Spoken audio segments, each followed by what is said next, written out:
Hello and welcome to Julie Hall Designs. My name is Julie Hall and this is the first in a series of fundamentals in machine embroidery classes that I'm so looking forward to bringing to you. If you are new to embroidery, as so many are with the pandemic going around at the moment, you have possibly purchased a machine but you cannot get out to classes. What I'm wanting to do here is just teach you the basics to help you know what you need to get the best results from your machine. So the first thing that we're going to look at is stabiliser. Now think of stabiliser as your underwear. It is the foundation of your embroidery and it is incredibly important. You should be using stabiliser on 99% of your embroidery projects. For me, the exception to that rule is if I am doing quilting in the embroidery hoop, I don't use stabiliser then, but that, from anything I can think of, is my only exception. There are a couple of different types of stabiliser which I'm going to talk to you about. The first one is Tearaway. Tearaway is the most common stabiliser you will use. It is the stabiliser that I buy in the largest rolls because I'm going to use it 10 times more often than any other stabiliser.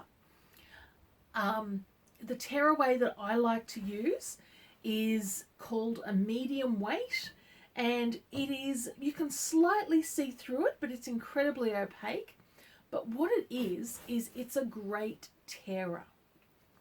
There are stabilizers out there, and I call them the cardboard stabilizers, or the cardboard tearaway, that feels so incredibly thick. It's an industrial type product, and I try and steer clear of that. I want something that is going to actually be able to be removed from my project at the end of stitching. So when it comes to tearaway, I purchase my tearaway in two different sized rolls. I purchase one smaller roll, and I think this one is about 25 centimeters, and that is the perfect height for my smaller hoops. So for instance, that allows me to very easily hoop up something in my 5x7 or 5.5x8 hoop and not have a lot of wastage. For my larger hoops, I also keep a larger roll around, and that I make sure that that goes the width of my hoops, and this means I have the least amount of wastage possible, and it covers all of my different hoops in my collection. Tearaway should be costing you round about $1 or less per metre. And try not to think of it as, oh my God, that's so expensive. Think of it more as a very tiny cost that we have in order to create a beautiful project. You are putting money into your embroidery via the machine, via the threads you are using, and via your time.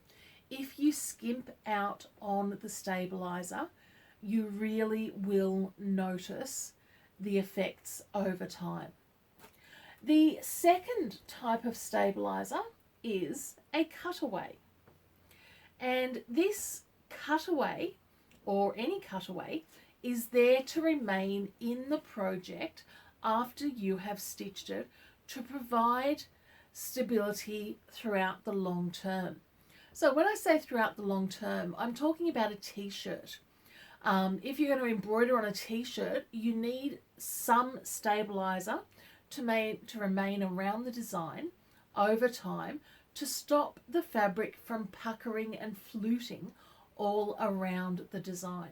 That is where Cutaway comes in.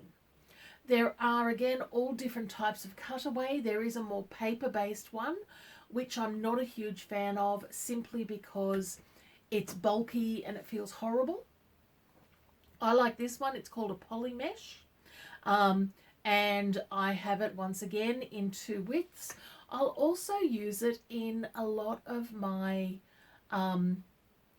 quilting designs, not edge-to-edge quilting, but quilt block designs, because it is soft enough and it stays in the project over time. It comes in either an iron-on or a non-iron-on version, and you can choose which one works best for you.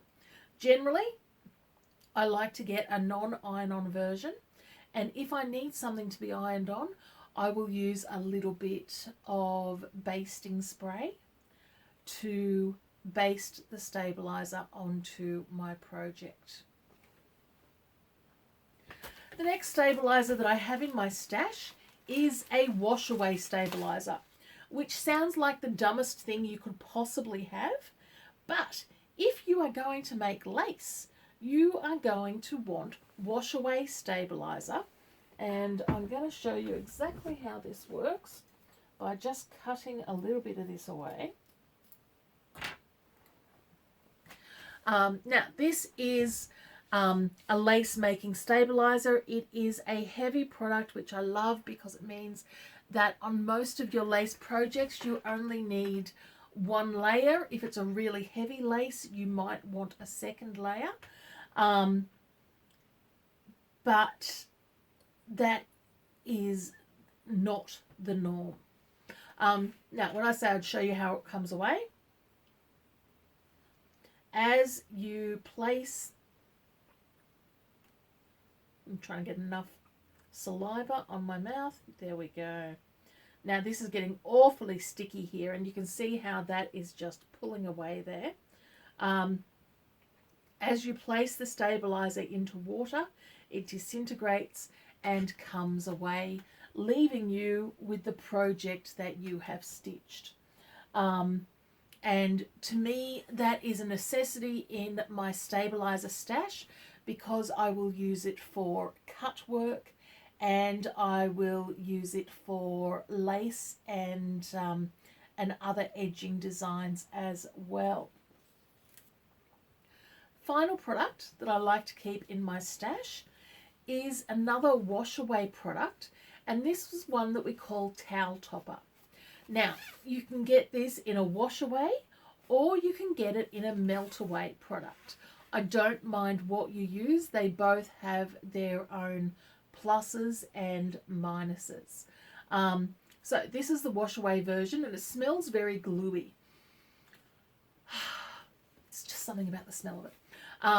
And what you do is you lay it down on top of your towel, and you do that so that the stitches form over the design and allow you to get a beautiful, nice stitching on any sort of pilled fabric. So think your jerseys, your polar fleeces, your towelings, and even the minky fabrics are all perfect with this. To get rid of it, again, it is either pulling it off, and this one will pull away quite easily. It does not have the same stability, and you can't cheap it out and choose to go for this one instead of this one. It just does not work as well. This will perforate so much easier, and is unsuitable, therefore, for making lace. If you choose to go a heat away, the heat away comes away when you rub an iron over it. Now, this is brilliant, and I have loved using heat aways. However, I have been caught with them on an applique project.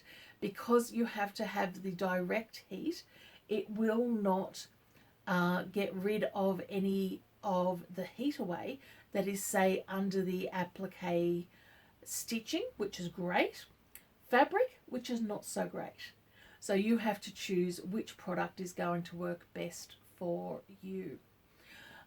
There are so many stabilizers out there, and there are lots and lots of vendors who are going to tell you that you need this one and you need that one, etc. and so forth. And look, some of them do have some great features, but to get started, that is the 4 products that you need, and that will stand you in very good stead for beginning your embroidery.